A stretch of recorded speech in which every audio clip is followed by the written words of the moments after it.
Hello students. जैसा कि आप जानते हैं कि कल हमने 60 क्वेश्चंस के करीब आपको बता दिया था। आज 60 क्वेश्चंस के आगे की बात हम करेंगे। ठीक है, 60 क्वेश्चन के आगे आज हम आपको बताने वाले हैं। ठीक है, तो देखते हैं। उम्मीद है कल आपको सारी चीज़ें समझ आई होंगी।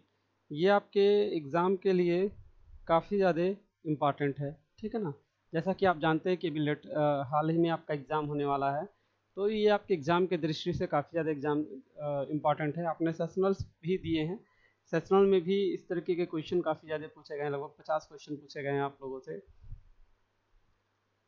ठीक है, तो मैंने कल आपको 60 क्वेश्चन तक बता दिया था। 60 क्वेश्चन से आगे आज हम देखेंगे। ठीक है ना, इसमें लगभग जो नंबर ऑफ क्वेश्चंस हैं वो अभी अच्छे खासे हैं, लगभग 110 115 के करीब क्वेश्चन है, तो 50% और बचा है जिसके बारे में हम स्टडी करने वाले हैं। ठीक है ना, तो सबसे पहले क्वेश्चन आता है, विच component of cement is responsible for strength. ठीक है, सीमेंट में ऐसा कौन सा कंपोनेंट होता है जो स्ट्रेंथ के लिए रिस्पॉन्सिबल होता है। ठीक है ना, सीमेंट के स्ट्रेंथ के लिए कौन सा चीज़ इसमें रिस्पॉन्सिबल है। तो अगर हम बात करते हैं, सबसे पहले चीज़ों की अगर हम बात करें, इसमें ऑप्शन दिया है मैग्नीशियम ऑक्साइड, तो दूसरा हमारा दिया है सिलिका, तीसरा दिया है हमारा एलुमिना और चौथा दिया है कैल्शियम सल्फेट। जैसा कि हम आपको बताए थे इसके पहले, सिलिका और जो एलुमिना होता है ये किस पर्पज़ के लिए यूज किया जाता है ये मैंने आपको बता दिया था। ठीक है ना, सिलिका किस पर्पज़ के लिए यूज किया जाता है ये भी हमने आपको बता दिया था। सिलिका दूसरे पर्पज़ के लिए यूज किया जाता है, मैग्नीशियम ऑक्साइड दूसरे पर्पज़ के लिए यूज किया जाता है, एलुमिना जो होता है ये फ्लोरोसेंस के लिए यूज किया जाता है, ये जो होता है शेप देने के लिए यूज किया जाता है। ठीक है ना, इसमें अब एक ऑप्शन बचता है कैल्शियम सल्फेट। मैं इसको एक बार इरेज कर देता हूँ, मैं हाइलाइटर यूज कर देता हूँ। तो अब आपका यहाँ पे क्या आ गया, ये आपका आ गया कैल्शियम सल्फेट।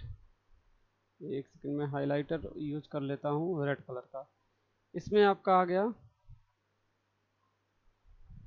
ये हाइलाइटर चल क्यों नहीं रहा है।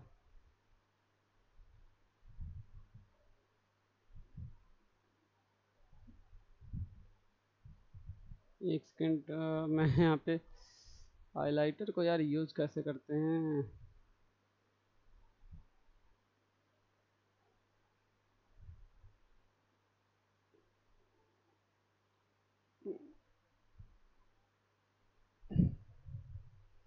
चलिए कोई नहीं, जो है वही है, मैं ड्रा का यूज कर लेता हूँ। तो इसमें आपका आंसर हो जाएगा कैल्शियम सल्फेट। ठीक है ना, 60 का आप 61 का जो आपका आंसर हो जाएगा वो कैल्शियम सल्फेट हो जाएगा।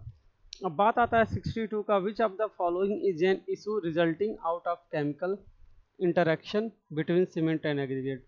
जो सीमेंट है और एग्रीगेट है, इन दोनों के बीच में जो रिएक्शंस होता है उसके लिए, मतलब वो जो रिएक्शन होता है उस प्रोसेस को हम क्या कहते हैं। ठीक है ना, इसमें से जो भी रिजल्ट निकलता है इन दोनों के रिएक्शन से, उस चीज़ को हम क्या कहते हैं, वो हमारा क्या कहलाता है। ठीक है, उस चीज़ के बारे में यहाँ पे देखना है। तो अगर हम 62 नंबर क्वेश्चंस की बात करें तो इसका नंबर हो जाता है जो हमारा केमिकल रिएक्शन होता है किसके किसके बीच, सीमेंट और एग्रीगेट के बीच। ये जो होता है इस प्रोसेस को हम क्या कहते हैं, अल्कली एग्रीगेट रिएक्शन। ठीक है ना, ये हमारा क्या होता है, अल्कली एग्रीगेट रिएक्शन, इस चीज़ को हम कहते हैं।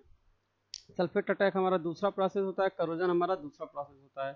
ठीक है, तो हमारा इसमें ऑप्शन हो जाएगा बी वाला, हमारा इसमें ऑप्शन हो जाएगा। अगले क्वेश्चन की अगर बात करें, which of the following is not a supplement cementitious material. अच्छा, इसमें से ऐसा कौन सा सीमेंट मटेरियल है जो सप्लीमेंट्री नहीं है। सप्लीमेंट्री का मतलब क्या होता है, अनुपूरक। अनुपूरक मटेरियल इसमें से कौन सा नहीं है। ठीक है ना, तो अगर हम बात करते हैं फ्लाई ऐश की, तो देखिए फ्लाई ऐश क्या होता है, फ्लाई ऐश को भी हम रिप्लेसमेंट के रूप में यूज कर सकते हैं, माइक्रो सिल्का को भी यूज कर सकते हैं, राइस हक्स को भी कर सकते हैं। ठीक है ना, ये एक आपका सप्लीमेंट नहीं है। कायोलिनाइट, कायोलिनाइट जो है ये आपका एक सप्लीमेंट नहीं है। ठीक है ना,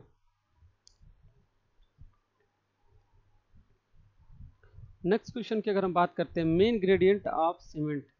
जो सीमेंट होता है उसमें सबसे ज़्यादा मेन ग्रेडियंट कौन सा होता है। एलुमिना, जैसे कि आप जानते हैं क्या होता है, एलुमिना एफ्लोरेंस और बाकी सारी चीज़ों के लिए रिस्पॉन्सिबल होता है। ये जो होता है प्लास्टिसिटी के लिए रिस्पॉन्सिबल होता है, या शेप देने के लिए, ये आपका कलर देने के लिए रिस्पॉन्सिबल। लेकिन अगर हम लाइम की बात करें तो बाइंडिंग प्रॉपर्टी जो होती है वो लाइम के पास ही होती है, इसलिए जो लाइम है हमारा सबसे ज़्यादा इंपॉर्टेंट होता है किसी भी एक सीमेंट में। अगर किसी बच्चे को कोई दिक्कत होगी तो वो हमको कमेंट डाउन कर सकता है, ठीक है, लेकिन मैं यहाँ पे बाईलैंग्वेज पढ़ा रहा हूँ, दोनों चीज़ें दोनों लैंग्वेज में पढ़ा रहा हूँ। उम्मीद नहीं है कि किसी बच्चे को दिक्कत होना चाहिए किसी प्रकार का, ठीक है, क्योंकि मैं यहाँ दोनों लैंग्वेज का यूज करके पढ़ा रहा हूँ। नेक्स्ट क्वेश्चन की अगर हम बात करें 65 नंबर का, कि quick cement setting cement has initial setting time. जो क्विक सेटिंग सीमेंट होता है उसका उसका इनिशियल सेटिंग टाइम क्या होता है, ठीक है ना। क्विक सीमेंट की बात करें तो इसका इनिशियल सेटिंग टाइम क्या होता है। क्विक सीमेंट का मतलब क्या है, ऐसा सीमेंट जो शीघ्र जम जाता है। जैसे कि आप यहाँ पे देखें क्या है, अति शीघ्र जमने वाला सीमेंट का प्रारंभिक जमाव काल क्या होता है, ठीक है ना। तो अति शीघ्र का मतलब ऐसा सीमेंट जो बहुत जल्दी जम जाता है, तो इसका आंसर हो जाएगा 5। ये इसका क्या होता है, ये 5 मिनट होता है। Initial final setting time 5 minute होता है और 30 मिनट होता है final setting time. Next question की बात करें, Portland cement is manufactured by burning इनेक्लिंग द फॉलोइंग मटेरियल्स। ये बोल रहा है कि जो पोर्टलैंड सीमेंट होता है ना, वो भट्टी में जब जलता है तो आपका क्या चीज़ बनता है, मतलब या फिर जो जलता है वो किस किस मटेरियल को इसमें प्रयोग करके जलाया जाता है। तो पहला आता है लाइमस्टोन और एलुमिना, दूसरा आता है लाइमस्टोन एंड क्ले, तीसरा आता है लाइमस्टोन एंड सैंड, चौथा है नन ऑफ द अबव। इसमें ऑप्शन आपका क्या हो जाएगा, ऑप्शन आपका बी हो जाएगा, लाइमस्टोन एंड क्ले। लाइमस्टोन और क्ले क्या होता है, यही प्राइमरी मटेरियल्स होता है जिनको जलाया जाता है, ठीक है ना। अब अगर हम 67 नंबर क्वेश्चन की बात करें तो पूछ रहा है the constituents which imparts colour to the cement. देखिए सीमेंट में कलर के लिए कौन सा कंस्टिट्यूएंट्स जिम्मेदार होता है। तो हमने आपको बताया था लाइम क्या होता है, बाइंडिंग के लिए होता है, सिलिका शेप देने के लिए होता है, एलुमिना जो होता है ये फ्लोरोसेंस और हल्का फुल्का प्लास्टिसिटी के लिए होता है। लेकिन जो हमारा आयरन ऑक्साइड है, आयरन ऑक्साइड हमारा क्या होता है, ये हमेशा कलर के लिए रिस्पॉन्सिबल होता है, ठीक है ना। आयरन ऑक्साइड हमेशा और हमेशा किसके लिए, कलर के लिए रिस्पॉन्सिबल होता है। आप यहाँ पे देख सकते हैं, यहाँ पे क्या हो जाएगा आपका, आयरन ऑक्साइड हमेशा कलर के लिए जिम्मेदार होता है। अगला क्वेश्चन है, lime stone use for manufacturing of cement.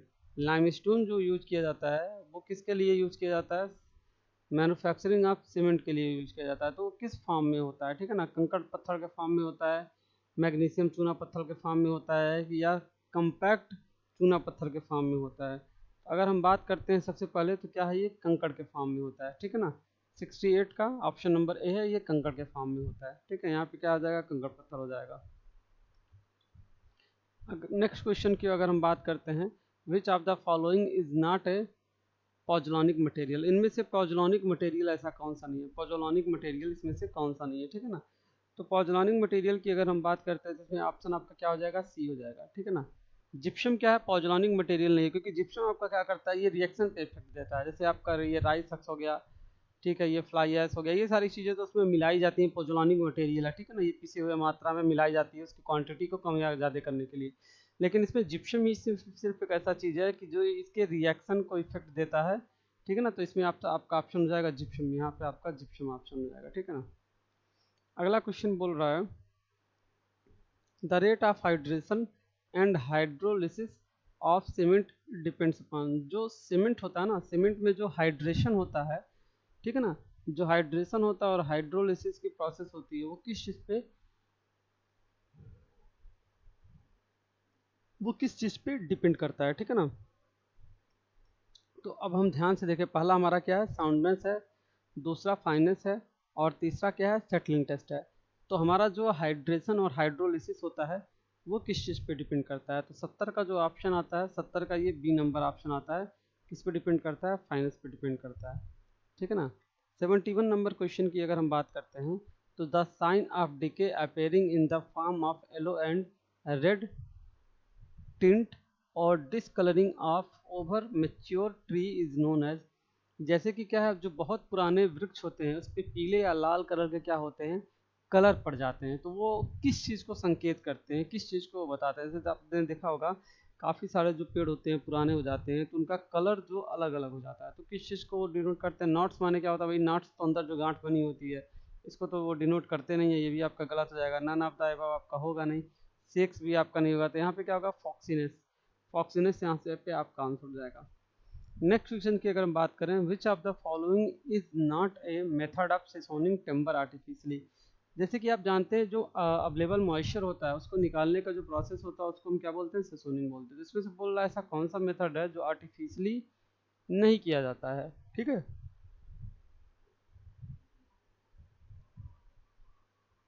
तो पहला क्या है, क्लिंग सीसोनिंग, इसको मैनुअली रूप से किया जाता है। ये भी केमिकल सीसोनिंग होता है, लेकिन अगर हम वाटर सीसोनिंग की बात करें तो ये मैनुअली किया जाता है, ठीक है ना। इसको किसको किया जाता है, ये मैनुअली किया जाता है। तो ये क्या हो जाएगा, ये आर्टिफिशियल नहीं होता है, ये आर्टिफिशियल नहीं होता है, ये दो आर्टिफिशियल होता है, ये आर्टिफिशियल नहीं होता है वाटर सीसोनिंग, ठीक है ना। क्वेश्चन पे ध्यान दीजिएगा, बोल रहा है कृत्रिम रूप से लकड़ी का संशोधन का तरीका नहीं है, तो बहते पानी द्वारा संश्लेषण, ये जो दूसरा है ये वो तरीका नहीं है, बाकी जो है बाकी तरीके होते हैं, वो तरीका नहीं है। नेक्स्ट अगर हम क्वेश्चन नंबर 73 की बात करते हैं, the defect is indicated by the curvature form in the direction of length of timber is, मतलब लकड़ी की लंबाई की दिशा में निर्मित वक्रता द्वारा किस दोष को इंगित किया जाता है, मतलब लकड़ी की जो लंबाई है वहाँ पे अगर कोई कर्वेचर बन रहा है तो वो किस चीज़ को शो करता है। तो अगर हम उस चीज़ की बात करें तो किसको, बाउ डिफेक्ट को शो करता है। बाउ डिफेक्ट या बो डिफेक्ट हम बोलते हैं, बो डिफेक्ट को करता है। ट्विस्ट में क्या होता है, लकड़ी टेढ़ी हो जाती है। वार्प में क्या हो जाता है, लकड़ी ऊपर नीचे हो जाती है। और बो में क्या हो जाता है, बो भी एक प्रकार का डिफेक्ट होता है, ठीक है ना। नेक्स्ट क्वेश्चन की अगर हम बात करते हैं 74 नंबर क्वेश्चन की, the timber which is sawn and cut into suitable commercial sizes, जो टिम्बर होता है, टिम्बर को हम हमेशा कमर्शियल पर्पज के लिए यूज करते हैं, और जब भी हम उसको कट करते हैं तो इस तरीके से उसको हम कट करते हैं कि हम ऑप्टिमम उसका यूज कर सके, ज़्यादा से ज़्यादा यूज कर सके। तो जो कटिंग का प्रोसेस होता है उस प्रोसेस को क्या कहते हैं, ठीक है ना। तो उसको वो प्रोसेस हमारा करवाता है कन्वर्टेड टिम्बर, ठीक है ना, परिवर्तित लकड़ी या फिर कन्वर्टेड टिम्बर इसको कहा जाता है। अगला क्वेश्चन है 75, which of the following market form of timber is in round और रेक्टेंगुलर शेप हैविंग डायमीटर और usually less than 300 millimetre and use as compression member in building in vertical position. बोल रहा है कि जो भी लकड़ी बाजार में मौजूद होती है आयताकार फॉर्म में या गोलाई के फॉर्म में, ठीक है ना, तो आमतौर पे क्या होता है 300 मिलीमीटर व्यास से जो कम होते हैं, तो क्या वो भवनों में कंप्रेशन मेंबर के रूप में यूज किए जा सकते हैं। कंप्रेशन मेंबर बोले तो कॉलम के रूप में यूज किए जा सकते हैं, और किए जा सकते हैं तो उनका नाम बताइए, इसमें से वो कौन सी लकड़ी है जिसका यूज किया जा सकता है। जो देखिए ये पोस्ट है, पोस्ट के फॉर्म में यूज किया जा सकता है, ठीक है ना। अगला क्वेश्चन आते हैं, the defect of a tree caused by injuries sustained during its young age are called. देखिए जो कोई कम पौधा होता है, पौधे क्या होते हैं, अगर कम उम्र में उन्हें चोट लग गई है तो उनमें जो दोष उत्पन्न हो जाता है उस दोष को क्या कहते हैं। तो नॉट्स, नहीं नॉट्स तो नहीं बोलेंगे, सेक्स भी नहीं बोलेंगे, ये दो ऑप्शन हो गए, नहीं तो नन ऑफ द दीज भी ऑप्शन नहीं होगा, तो एक ऑप्शन बचता है, क्या होता है वो बर्ल्स होता है, ठीक है ना, उसको बर्ल बोलते हैं।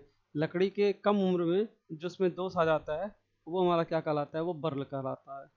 अगर हम आगे बात करते हैं, which of the following is not A defect in timber, ठीक है ना, इसमें से ऐसा एक कौन सा डिफेक्ट है जो लकड़ी पे नहीं पाया जाता है। तो अगर लकड़ी में ना पाया जाने वाला है, जैसे रिंगाल हो गया, ये लकड़ी में पाया जाता है, सेक्स भी पाया जाता है, नन ऑफ द एबव तो होगा नहीं। तो अगर हम ऑप्शन देखते हैं तो इसमें ऑप्शन नंबर ए है, वेट रॉड जो होता है ये लकड़ी में नहीं पाया जाता है, ठीक है ना। नेक्स्ट क्वेश्चन की अगर हम बात करते हैं 78 नंबर क्वेश्चन की बात करें, तो 78 नंबर क्वेश्चन देख सकते हैं, timber quality does not depend upon, जो लकड़ी की गुणवत्ता होती है वो किस चीज़ पे डिपेंड नहीं करती है, ठीक है ना, किस चीज़ पे डिपेंड नहीं करती है। तो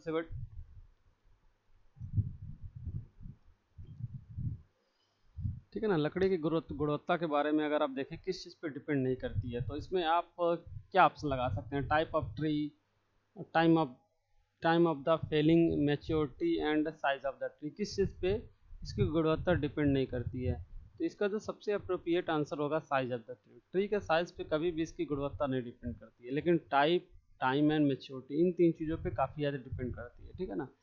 79 नंबर क्वेश्चन की बात करें तो which of the following treatment is use to make the timber fire resistance, ऐसा कौन सा प्रोसेस होता है जो लकड़ी को फायर प्रूफ, अग्निरोधक बनाने के लिए प्रयोग में लाया जाता है। तो 79 नंबर की अगर हम बात करें तो दूसरा होता है empty cell process. Empty cell process की मदद से ये चीज़ हम करते हैं, ठीक है।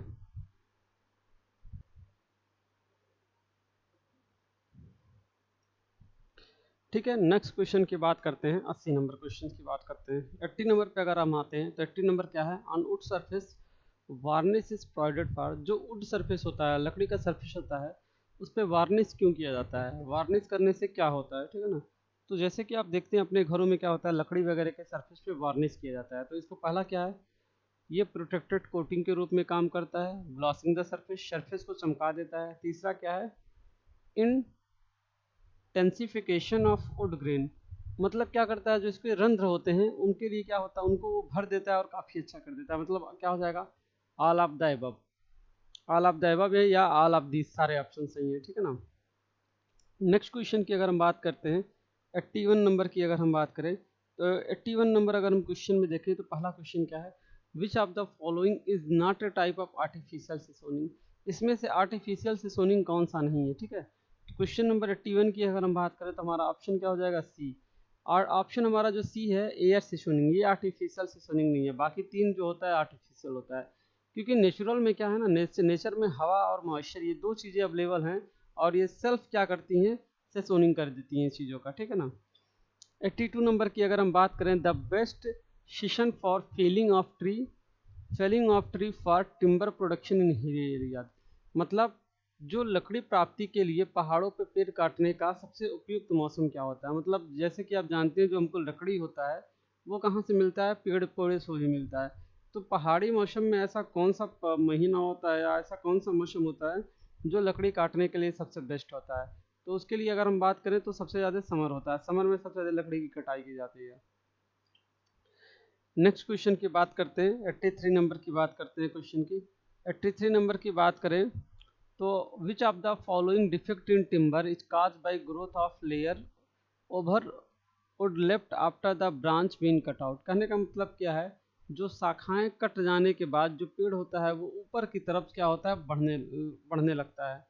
तो उस दोष को क्या कहते हैं, ठीक है ना। जैसे पेड़ की शाखाएं कट जाती हैं, ठीक है ना, तो जो बढ़ने वाले परत होते हैं ना, वो टिम्बर में उत्पन्न होने वाले दोष को क्या कहते हैं, वही चीज़ है। शाखाओं के कट जाने के बाद चीर के ऊपर बढ़ने वाली परत से टिम्बर में उत्पन्न होने वाले दोष को क्या कहा जाता है। जैसे सेंस ये है कि आपने साइड साइड में कट कर दिया तो पेड़ एक हाइट तक बढ़ता है लेकिन काफ़ी ज़्यादा वो बढ़ने लगता है, तो उस दोष को क्या कहते हैं। तो क्वेश्चन नंबर 83 की बात करें तो उसको हम बोलते हैं रिंग गाल, इसको हम बोलते हैं रिंग गाल। ट्विस्टेड और रप्चर ये अलग अलग चीज़ें हैं, ठीक है ना। नेक्स्ट क्वेश्चन की बात करते हैं, 84 नंबर की अगर हम बात करें तो 84 नंबर जो है वो the defect cause by imperfection seasoning, मतलब जो सीजनिंग किया जाता है, सीजनिंग अगर खराब तरीके से कर दिया जाए, सीजनिंग जो होता है, सीजनिंग या सीजनिंग बोलते हैं, सीजनिंग अगर खराब तरीके से किया जाए तो लकड़ी में कौन सा इफेक्ट आता है। तो 84 नंबर की अगर हम बात करें तो इसमें क्या हो जाएगा, हनी कॉम्बिंग, ठीक है, इसका जो स्ट्रक्चर हो जाएगा वो हनी कॉम्बिंग के रूप में हो जाएगा। इसलिए लकड़ी का सीजनिंग या सेसोनिंग काफ़ी सही तरीके से करना चाहिए, ठीक है ना। अगर उसका सीजनिंग सही तरीके से नहीं होगा तो क्या हो जाएगा, हनी कॉम्ब स्ट्रक्चर में वो आ जाएगा। नेक्स्ट क्वेश्चन की बात करें, in which of the following pair of tree both tree and wood soft, कहने का मतलब क्या है, निम्नलिखित वृक्षों के युग्म में से किस प्रकार के युग्म वाले वृक्ष जो होते हैं वो मुलायम होते हैं, ठीक है ना। इन चारों में से सबसे ज़्यादा मुलायम कौन होता है। तो 85 की अगर हम बात करें तो इसमें जो आपका ऑप्शन डी है, चीड़ और जो दो देवदार होते हैं ये सबसे ज़्यादा मुलायम होते हैं, ठीक है ना, इन दोनों का जो कॉम्बिनेशन है वो सबसे ज़्यादा मुलायम होता है। अगले क्वेश्चन की बात करते हैं, तो most economical method for sawing wood is, लकड़ी को काटने का सबसे बेस्ट वे कौन सा है, सबसे सस्ता तरीका कौन सा है जो सबसे ज़्यादा सस्ता होता है, ठीक है ना। तो 86 नंबर की अगर हम बात करते हैं इसमें ऑप्शन नंबर क्या हो जाता है, ऑर्डिनरी कटिंग।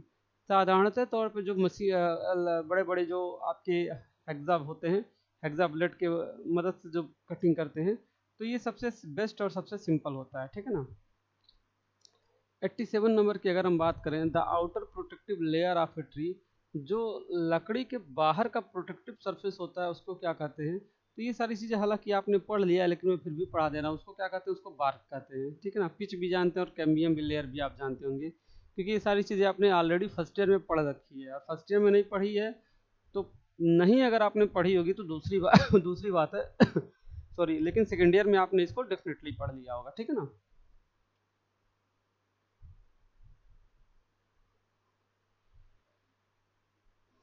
ठीक है, नेक्स्ट क्वेश्चन पे आते हैं।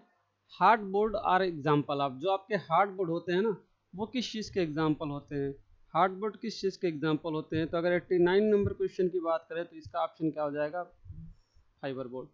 जो हमारा फाइबर बोर्ड होता है वो हार्डबोर्ड का एक ऑप्शन होता है, ठीक है ना। सॉरी, क्वेश्चन नंबर 88 में आई थिंक छोड़ दिया हूँ, कोई दिक्कत नहीं, बता देता हूँ। In a tree the cambium layer is situated between, जो कैम्बियम लेयर होता है ना वो किन दो लेयरों के बीच में अवेलेबल होता है। जैसे ऊपर वाला तो आउटर बार्क होता है, उसके नीचे इनर बार होता है, इनर बार्क होता है। तो आपका जो कैम्बियम का लेयर होता है वो कहाँ पे में मौजूद होता है। तो कैम्बियम लेयर की बात करें तो जो इनर बार, जैसे आउटर बार्क हो गया, ये हमारा आउटर बार्क हो गया, ये हमारा क्या हो गया, आउटर बार्क हो गया। इसके नीचे रहेगा इनर बार्क, इनर बार्क के नीचे क्या होता है, सैपवुड होता है। सैपवुड और इसके बीच में क्या होता है हमारा, ये चीज़ अवेलेबल रहता है, ठीक है ना। आपको समझाने के लिए बता दिया था। अगला क्वेश्चन देख ही लिए, जो हार्डवुड होता है वो किसका बना होता है, फायरवुड का बना होता है। अब क्वेश्चन नंबर अगर हम 90 की बात करते हैं तो 90 में क्या दिया है, the strength of timber is maximum when load applied.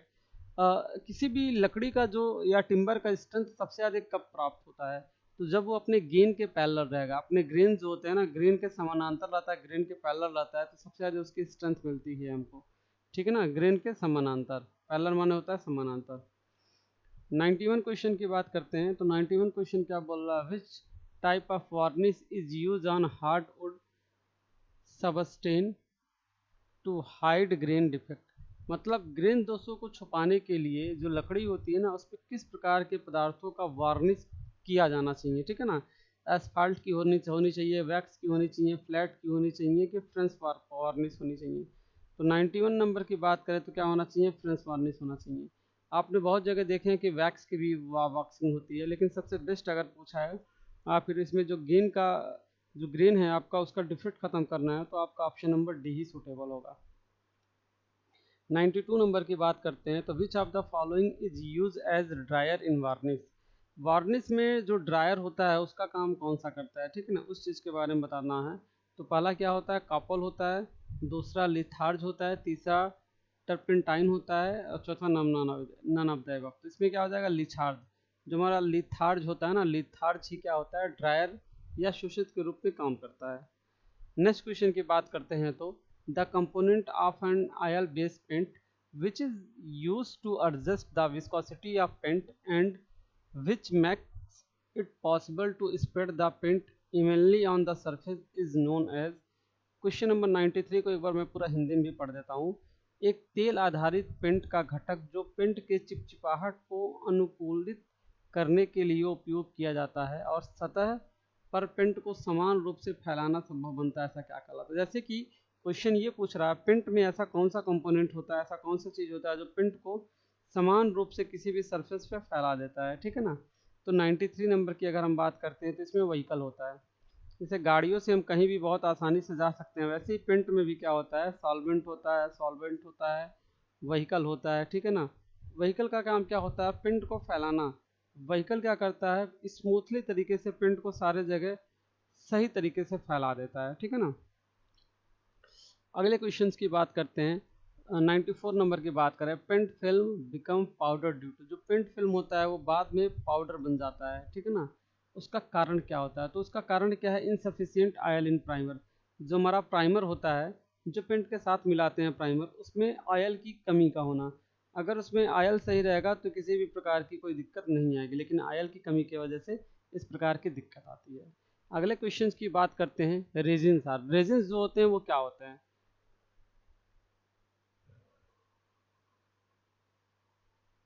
Resins का नाम आपने काफ़ी ज़्यादा सुना होगा, लेकिन रेजिन्स का यूज़ क्या है, रेजिन्स यूज कहाँ किए जाते हैं, ठीक है ना। एक सेकेंड, हाँ। तो रेजिन्स के लिए यहाँ सबसे अप्रोप्रिएट ऑप्शन क्या है, not use soluble in water, अगला है सॉल्युबल इन स्पिरिट, और अगला है यूज इन वार्निश। तो ये क्या होता है, वार्निशेस के फॉर्म में यूज किए जाते हैं रेजिन्स, ठीक है ना। 96 नंबर की अगर हम बात करते हैं तो 96 नंबर जो क्वेश्चन है, वार्निश विच ऐप methyl methylated methylated spirit of wine in which soft resins are dissolved is known as। कहने का सेंस क्या है, जो हमारा वार्निश होता है ना, वार्निश में वाइन का क्या किया जाता है, मेथाइलेटेड स्पिरिट होता है, मतलब वार्निश जो होता है उसमें मेथाइल की मतलब वाइन की मात्रा हल्की हल्की होती है, जिससे क्या होता है जो सॉफ्ट रेजिन होता है उससे घोला जाता है, तो उसे किस नाम से जाना जाता है, ठीक है ना, तो इसको लेकर नाम से जाना जाता है। लेकर की भी क्या होता है, ये शराब का एक फॉर्म होता है, वाइन का एक फॉर्म होता है, तो लेकर के फॉर्म में होता है, लेकर के फॉर्म में उसमें मिलाया जाता है। क्वेश्चन नंबर 97 की अगर हम बात करते हैं, क्वेश्चन नंबर 97 की बात करते हैं, तो पुट्टी इज मेड ऑफ, जो पुट्टी होता है वो किसका बना होता है, तो भाई जाहिर सी बात है वो पाउडर चाक और लिंसिड आयर का बना होता है। लिंसिड आयर और पाउडर चाक को हम क्या करते हैं, एक में मिला देते हैं, तो उससे ये चीज़ प्राप्त होता है जो पुट्टी कहलाता है, ठीक है ना। बल्कि ये क्या कहा जाता है कि जिंक ऑक्साइड और ये सारी चीज़ें ऑप्शन नहीं होगा, ये ऑप्शन आपका नहीं होगा, ऑप्शन वाला ए आपका सही है। लिंसिड ऑयल जो होता है अलसी का तेल होता है, अलसी का तेल भी वार्निश के रूप में, वार्निश करने के रूप में प्रयोग किया जाता है, आपने अक्सर देखा होगा, इसको वार्निश के रूप में भी प्रयोग किया जाता है, और काफ़ी ज़्यादा खतरनाक तेल होता है, अगर आप किसी कपड़े पे लगा के आप इसको धूप में रख देते हैं तो आग तक लग सकती है, ठीक है ना, क्योंकि ये अपने टेम्परेचर को क्या करता है, बहुत कम टाइम में बहुत ज़्यादा बढ़ा लेता है। क्वेश्चन नंबर 98 की बात करते हैं, तो which of the following will you recommend for painting internal wall, ठीक है, मतलब जो हमारी आंतरिक दीवार होती हैं उस चीज़ को प्रयोग करने, उसमें मतलब पेंट के लिए किस चीज़ को प्रयोग में लाया जाता है, जैसे लेक्स आर्डाइस हो गया, इनेमल हो गया, नन ऑफ द एबव हो गया, इमल्सन हो गया। अक्सर आपने पेंट में इमल्सन का नाम सुना होगा, कि हमारे जो इंटरनल वाल होते हैं, भीतरी वाल होते हैं, उसका पेंट करने के लिए उसको इमल्सन का, सॉरी, उस सरफेस पे क्या होता है, पेंट करने के लिए हम क्या करते हैं, इनेमल्स का प्रयोग करते हैं, ठीक है ना। यहाँ पे आपका क्या हो जाएगा, सॉरी इमल्सन हो जाएगा, इमल्सन का हम यूज करते हैं। 99 नंबर की अगर हम बात करें, तो क्या दिया है, before painting on metal surface grease is remove by using, जो मेटल सरफेस पे अगर हमको कभी पेंट करना है, तो मेटल सरफेस पे जो हम पेंट करते हैं, तो अगर उस पर ग्रीज या किसी प्रकार की गंदगी लगी है, तो हम उसको किस चीज़ से रिमूव करेंगे। तो 99 नंबर की हम बात करते हैं, तो हार्ड एल्कलाइन सोल्यूशन, जो भी एल्कलाइन सोल्यूशन या क्षारीय सोल्यूशन होते हैं, उस सोल्यूशन से क्या होता है, इस प्रकार की जो ग्रीस वगैरह चीज़ें होती हैं वो काफ़ी ज़्यादा साफ़ हो जाती है। एग्जाम्पल के तौर पे आप जोरिक का नाम सुन सकते हैं, जोरिक 44 का नाम सुन सकते हैं, WD-40 का नाम सुन सकते हैं, और भी बहुत सारे प्रकार के मेटल क्लीनर आते हैं जिससे ये सारी चीज़ें काफ़ी आसानी से क्लीन की जा सकती हैं, ठीक है। क्वेश्चन नंबर 100 की अगर हम बात करते हैं, तो क्या है, to produce a green colour paint the pigment is use, जो ग्रीन कलर बनाया जाता है उसमें कौन सा पिगमेंट यूज किया जाता है जिससे कि वो कलर जो आपका होता है ग्रीन हो जाता है, तो कॉपर सल्फेट। कॉपर सल्फेट, जैसे कि आप जानते हैं कॉपर को आप बहुत ज़्यादा अगर गर्म कर दें तो हल्का हल्का वो ग्रीन कलर में आ जाता है, तो कॉपर सल्फेट जो होता है वो पिगमेंट के रूप में यूज किया जाता है किसी भी कलर को ग्रीन देने के लिए, ठीक है ना। Which of the following is a dryer in a paint, paint में ड्रायर का काम कौन करता है, अभी जस्ट इसके पहले यही क्वेश्चन आया था, तो यहाँ पे आपका क्या हो जाएगा, लिथार्ज जो होता है। लिथार्ज को हम किसके फॉर्म में यूज करते हैं, लिथार्ज हमेशा और हमेशा हमारा किसके फॉर्म में यूज होता है, ड्रायर के फॉर्म में यूज होता है, ठीक है ना। 102 नंबर क्वेश्चन की बात करें, तो the main function of base in oil paint is to, मतलब जो हमारा प्रिंट होता है ना, आयल प्रिंट होता है ना, उसमें बेस का मुख्य कार्य क्या होता है, जो बेस मिलाया जाता है ना, बेस क्या करता है, कास्ट को कम करता है, सारे तरफ फैला देता है, कि उसको ट्रांसपेरेंट प्रदान करता है, या फिर ऑप्शन नंबर कोई भी नहीं होगा। तो अगर हम ऑप्शन नंबर सी की बात करें, तो एक ऐसा ये लेयर होता है जो कि क्या करता है, जो प्रिंट होने वाली सतह को छुपा देता है, अगर प्रिंट वाली होने वाली सतह गंदी है या किसी भी प्रकार की है, तो इसको क्या करेगा, ये पूरी तरीके से छुपा देता है, ठीक है ना। क्वेश्चन नंबर 103 की बात करते हैं, तो 103 नंबर क्वेश्चन में क्या हम देखेंगे, विच of the following is the homogeneous solution of resin in the alcohol, जो हमारा अल्कोहल होता है ना, अल्कोहल में रेजिन सोल्यूशन क्या होता है, इन चारों में से अगर हम ऑप्शन को देखें, तो 103 नंबर क्वेश्चन में हमारा क्या आता है, होमोजीनियस, मतलब जो एक समान सोल्यूशन जो होता है रेजिन्स में वो क्या होता है, तो यहाँ पे हम बात करते हैं वार्निश। वार्निश जो होता है हमेशा वो एक समान सोल्यूशन होता है। 104 की बात करें, तो the detachment of the paint film from the surface is known as, 104 number की बात करते हैं, 104 नंबर क्या है, सतह के पेंट के परत का अलगाव किसके रूप में माना जाता है, ठीक है ना। जो डिटैचमेंट होता है वो अलग हो जाता है सरफेस, वो किस चीज़ की वजह से होता है, तो 104 नंबर की अगर हम बात करें, तो इसका जो ऑप्शन होता है सी होता है। फ्लैकिंग, फ्लैकिंग प्रोसेस की वजह से ये चीज़ें जो होती हैं वो अलग अलग हो जाती हैं।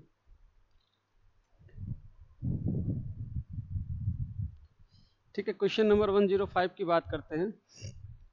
Which of the following defect is cause by evaporation of paint moisture और सोल्यूशन। जैसे कि हम कहीं पे पेंट करते हैं या फिर ऐसे कोई सरफेस पे पेंट किए हैं, तो वहाँ पे वो पेंट जो होता है वो इवापोरेटेड हो जाता है, वो उड़ जाता है, मॉइस्चर जो उसमें से रहता है वो उड़ जाता है, या फिर उस पेंट का कलर उड़ने लगता है, ठीक है ना, मॉइस्चर के कारण। तो ये किस वजह से होता है? जो मतलब नमी है, जो वाष्पीकरण हो रहा है, वो किस रीजन से होता है? तो 105 नंबर की अगर हम बात करते हैं तो ये ब्लिस्टरिंग प्रोसेस होता है, ठीक है ना। ब्लिस्टरिंग प्रोसेस हम आपको पढ़ाएं क्या होता है, ब्लिस्टरिंग प्रोसेस की वजह से ये उड़ने लगता है। नेक्स्ट क्वेश्चन की बात करें, the wood preservative creosote is derive from. जो केरासोट होता है, केरासोट आपका कहाँ से डिराइव किया जाता है? तो अगर हम केरासोट की बात करें तो ये हमारा जो वुड या फिर ताड़कोल होता है, तो वहाँ से हम इसको डिराइव करते हैं।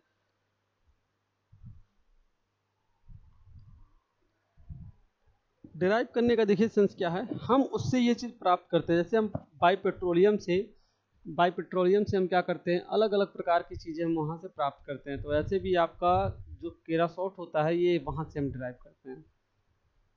नेक्स्ट क्वेश्चन की अगर हम बात करते हैं, the inner surface of wall which does not come in contact with weather is coated by. देखिए जो वार का इनर सरफेस होता है ना, मौसम के संपर्क में ना आने वाली दीवार की अंदरूनी सतह को किस कोट किया जाता है? मतलब कहने का सेंस क्या है, दीवार के जो अंदर का कोट होता है वो मॉइस्चर के संपर्क में तो आता नहीं है, तो उस पर कौन सा कोट इस तरीके से किया जाता है? तो 107 नंबर की अगर हम बात करते हैं तो इसमें ऑप्शन सी होता है, डिस्टेम्पर का यूज़ किया जाता है। हमने आपको पहले बताया था क्या किया जाता है, डिस्टेम्पर का यूज़ किया जाता है, ठीक है ना।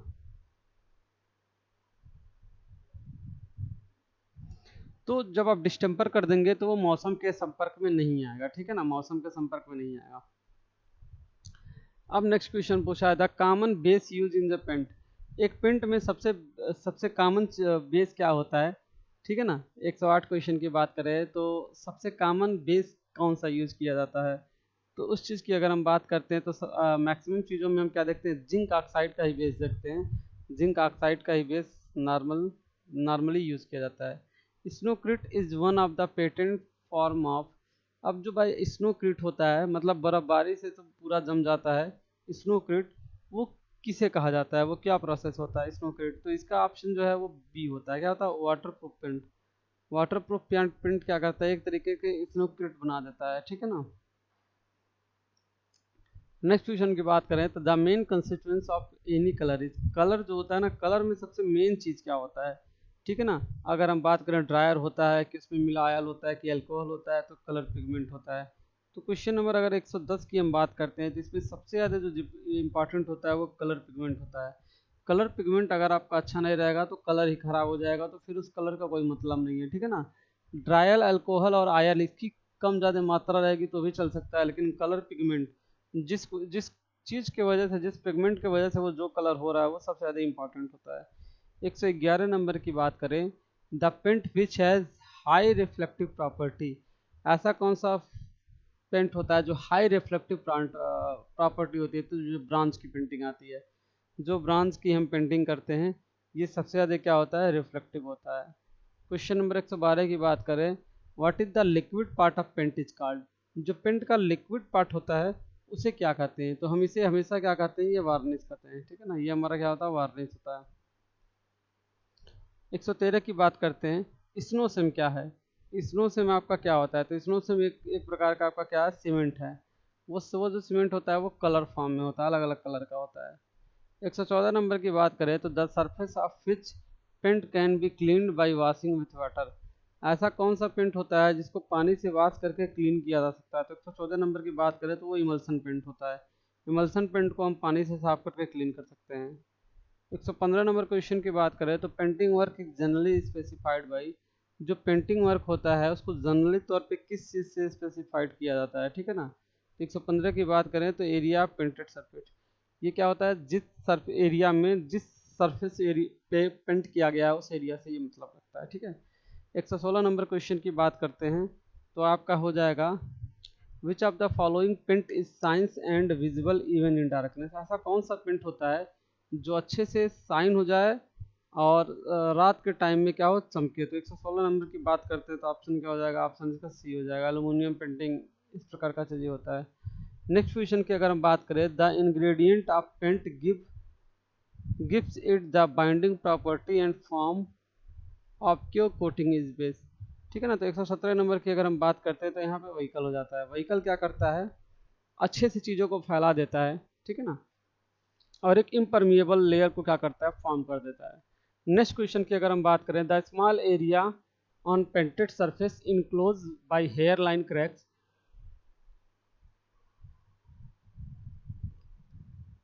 ठीक है। अगले क्वेश्चन पे आते हैं, the small area on painted surface enclose by hair line cracks are known as, कहने का सेंस क्या है, जब पेंट किया जाता है तो आप देखते हैं बहुत छोटे छोटे क्रैक्स उसमें डेवलप हो जाते हैं, ये किसका रीज़न होता है, ऐसा क्यों होता है। तो इसका जो आपका ऑप्शन होता है ये आपका व्रिंकलिंग के कारण होता है, ठीक है ना। ऑप्शन नंबर सी जो है आपका 118 का सही है ना, ठीक है, 118 का सी है, ये आपका व्रिंकलिंग होता है। तो स्टूडेंट्स इस तरीके से आपका ये repair and maintenance of building का ये टॉपिक खत्म होता है, ठीक है। अब इस पर कुछ चीज़ें और रह गई हैं, हल्का सा मैं वो सोच रहा हूँ आपको बता दूँ। अब ये आपका लगभग 118 क्वेश्चन है, ये इस 118 क्वेश्चन में आपकी लगभग सारी चीज़ें मिल जाएंगी, ठीक है ना। तो फिर मिलते हैं नेक्स्ट वीडियो लेक्चर में।